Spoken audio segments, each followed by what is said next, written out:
Hi guys, I'm Erica Embat from IT2-.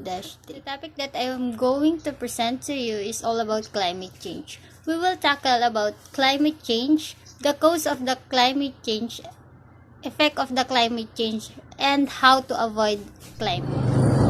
So first, what is climate change?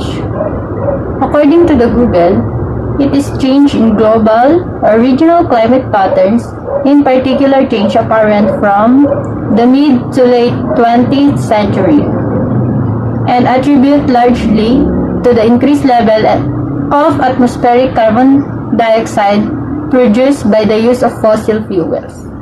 Climate change includes both global warming driven by the human-induced emission of greenhouse gases and the resulting large-scale shift in weather patterns.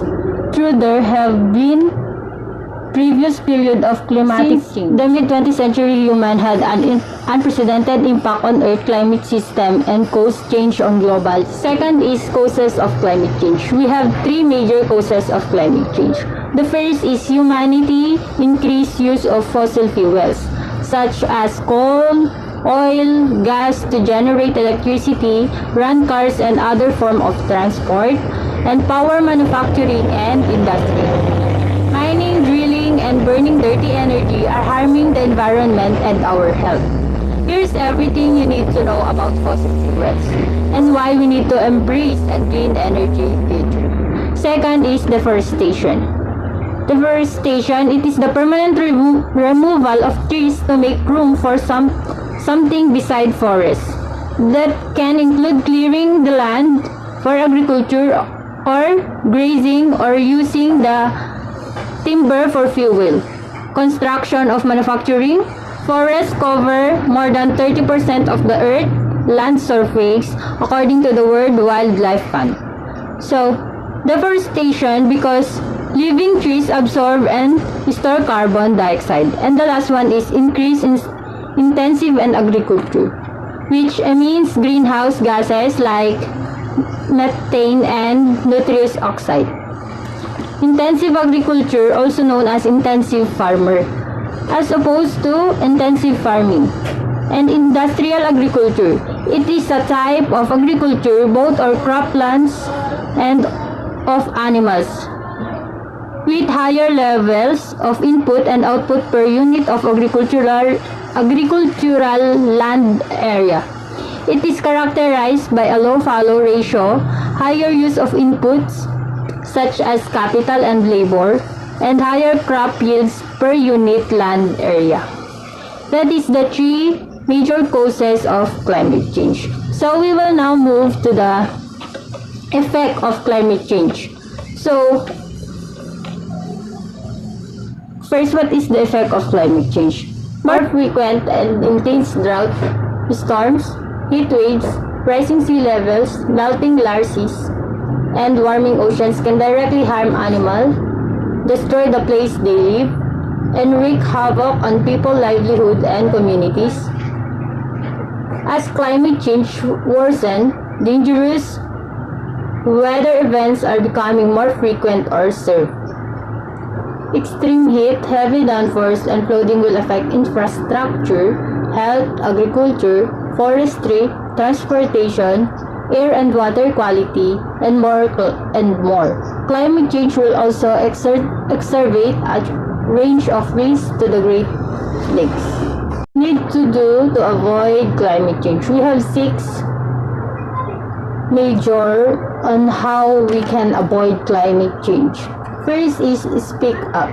So, what's the single biggest way you can make an impact on global climate change? First is talk to your friends and family and make sure your representatives are making good decisions. By voicing your concerns via social media, or better yet, directly to your elected officials, you send a message that you can care about the warming world. Cause their constituents make them. You can help protect public land, stop offshore drilling, and more here. So second is power your home with renewable energy. Choose a utility company that generates at least half its power for wind or solar that have been certified by Green Energy, an organization that vets renewable energy options. If that isn't possible for you, take a look at your electric bill. Many utilities now list other ways to support renewable sources on their monthly statements and websites. So third is weatherize. Building, heating, and cooling are among the biggest uses of energy. Indeed, heating and air conditioning account for almost half of home energy use. You can make your space more energy efficient by selling draft and ensuring the adequate insulate. You can also claim federal tax credits for many energy efficiency home improvements. So fourth is invest in energy efficient appliances. Since they were first implemented nationally in 1987, efficiency standard for those dozen of appliances and products have kept 2.3 billion tons of carbon dioxide out of the air. That's about the same amount of annual carbon pollution coughed up by nearly 440 million cars. Energy efficient is the lowest cost way to reduce emissions. When shopping for refrigerator,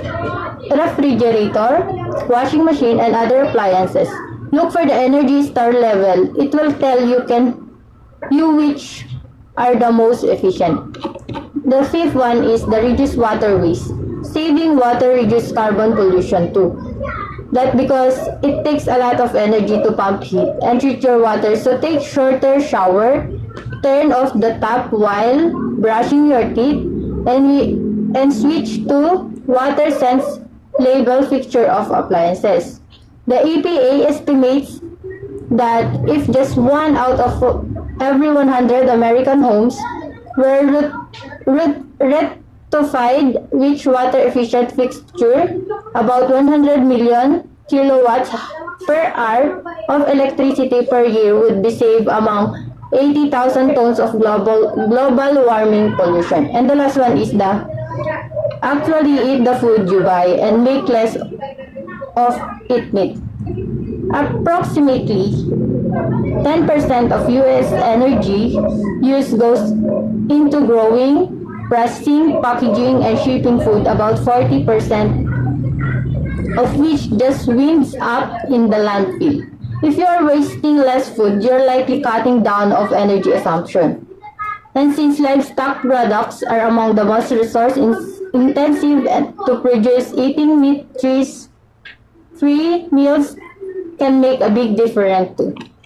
My advocacy is start a climate conversation. Solving climate change requires us to work together. We can do that without finding common ground with those who may not share your perspective. Since people often trust peers, family members, and loved ones more than they trust experts, scientists, and environmental organizations, you can talk to people about climate change in ways we can. You are more likely to open minds. Learn from Climate, a fun and interactive chatbot that teaches you how to have conversation about climate change. The decreased divisiveness help cultivate empathy and find common ground. Overcoming polarization is the key to moving forward on climate solution. That's all. Thank you. Stay safe and God bless.